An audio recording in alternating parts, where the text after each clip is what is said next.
Hey everybody, it's Matt with Max Video, and today we are doing a movie review on the movie Doctor Strange. Now, as a big nerd myself, I was excited to see this movie coming out. It took me a little while to be able to make it to the theater to see it. Let me get that alfalfa hair out the way real quick. Lovely, beautiful. But I did make it to see it today, and I loved it. It was everything I had hoped it could be.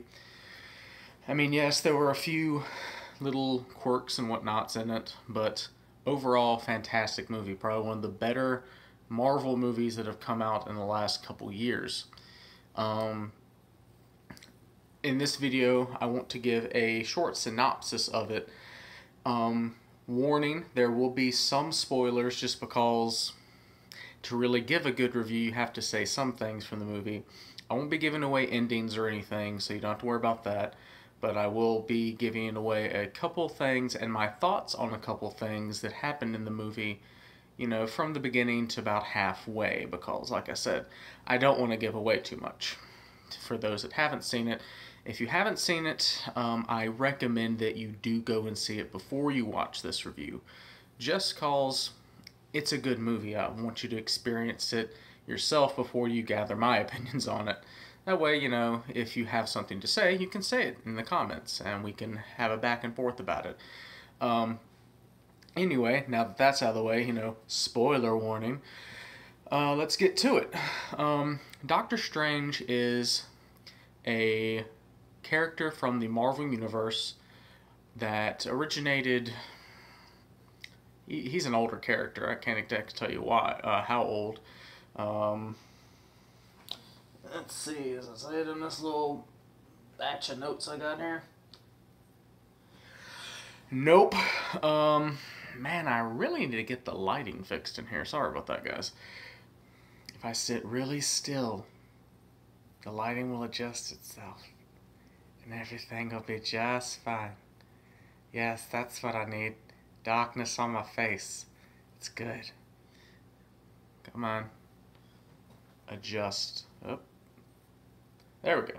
But anyway, so Doctor Strange is Vincent Strange. He is a world-class, world-renowned doctor. He's the best in his field. He mainly does brain surgeries and such as that, but he's very well versed in, pretty much every medical field. Because of this, he's rich, he's famous, and that's his thing. Is he wants to be famous. He wants people to know his name. He wants to live through time by what he's done. He doesn't do it because he wants to help people. He does it for himself. He's very selfish, egotistical, arrogant, all that good stuff. Now, Doctor Strange has always been one of my favorite Marvel characters because of the fact that he is OP'd out the yang. At the peak of his power in the comics, he is probably the most powerful creature in the Marvel Universe. That's more powerful than any of the, World Destroyer class beings that you see in the Marvel Universe. He's on par with them. Well, in this movie, it's his origin, how he came about the powers that he possesses. Now, this is where we get into spoilers. So you got 4 minutes of non-spoilers. Here we go. In the movie, we see him and his, gonna say love interest, for lack of a better term. I don't know, friend with benefit, something. Anyway, Christine, who is a fellow doctor, having a back and forth with them for a little while. And then on the way to a seminar or something or another like that, he gets in a car accident. And in the car accident, it destroys his hands. Like, just mangles them to shreds. And that essentially ends his career as a surgeon. You need your hands for that.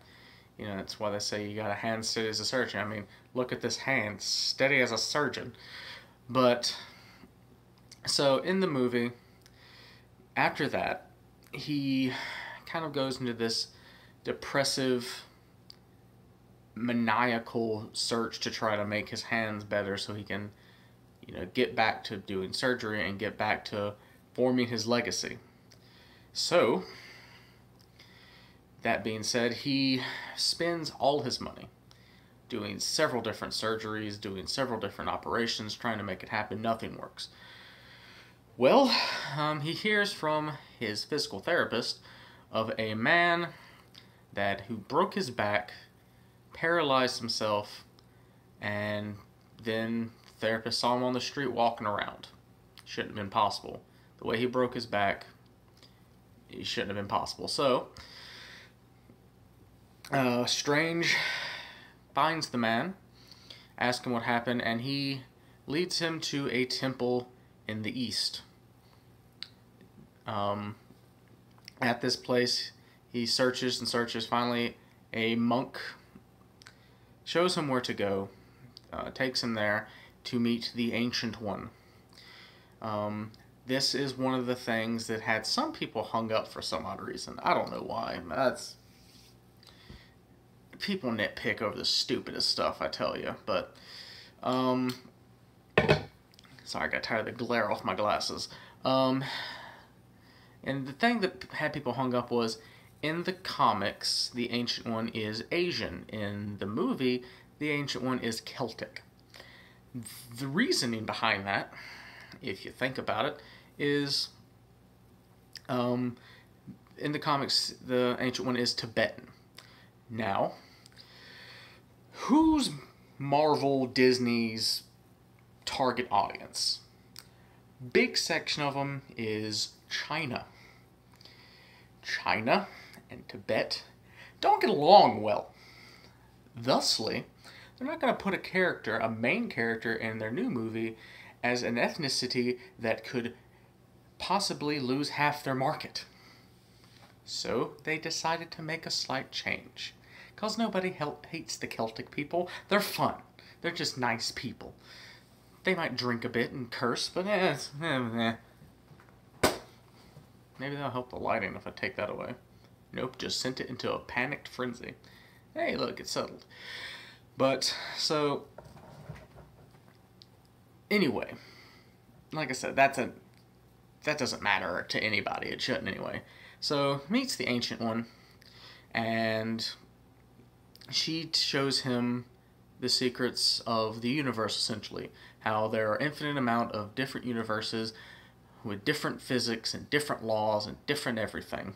And he asks her to teach him. She kicks him out of the temple. He then sits there for 6 or 7 hours banging on the door until eventually they're like, fine. The reason they say fine is because one of the disciples, Mordo, convinces the Ancient One to let him back into the temple. And once she lets him back in, pretty much that's when, he begins to learn the ancient ways. You learn that he is gifted in the mythic arts, because he has a very persistent attitude towards things. He's very stubborn, is the best way to put it. So he picks up on it easy once he gets past the fact that just because his hand doesn't work doesn't mean he can't do the spells, even though it's... And the spells in this, it was like every kung fu fun thing I did as a kid all of a sudden became reality for me because they just wave their hands like in these ways, and then all of a sudden, boom, magic. It's fantastic. I loved it. But, so, then you learned about the evil, which I'm not going to give that away because that is a bit of a turning point in the movie when you find that out. You learn about the evil and what they have to fight. And Doctor Strange, this is when he starts piecing together what you expect Doctor Strange to look like. He gets the goatee, which I can appreciate that. And he gets the goatee. He gets the medallion, which ties that into the rest of the Marvel Universe because, spoiler, it is an Infinity Stone. So, and he gets that, and then you see how he discovers the cape, the signature Doctor Strange cape, which is the cloak of levitation, or cape of levitation, or whatever you want to call it. And it is the thing that allows him to fly. Because in this world, there's different artifacts that are imbued with the magic that the human body cannot contain, so they harness it into objects that can then let you do the things that they do. So, with his medallion and with his cape, he's Doctor Strange. The package is then complete. And that's about all I'm going to give you. This movie is fantastic. The music is great, as you would expect from a Marvel movie. The characters are fantastic. Wong, who is the librarian at the temple, is probably the funniest person in this movie by far. Loved him to death. And yeah, overall, great movie. Like, I would recommend it to anybody to go and see it. But yeah, that's all the time I have, so I just want to give you a short overview of what to expect from the movie. And yeah, so, and just a warning, if you watch this before you go see the movie, there are 2 end-credit scenes. There's one after the first credits, and then you have to sit through the other credits and you get another one. So, stick through it. It's worth it. Because there's some awesome scenes at the end. But that's all for me, guys. If you like this video, hit me a like. If you've seen the movie and you'd like to chat with me about some stuff about it, please put it in the comments below. And that's all for me. See y'all in the next video.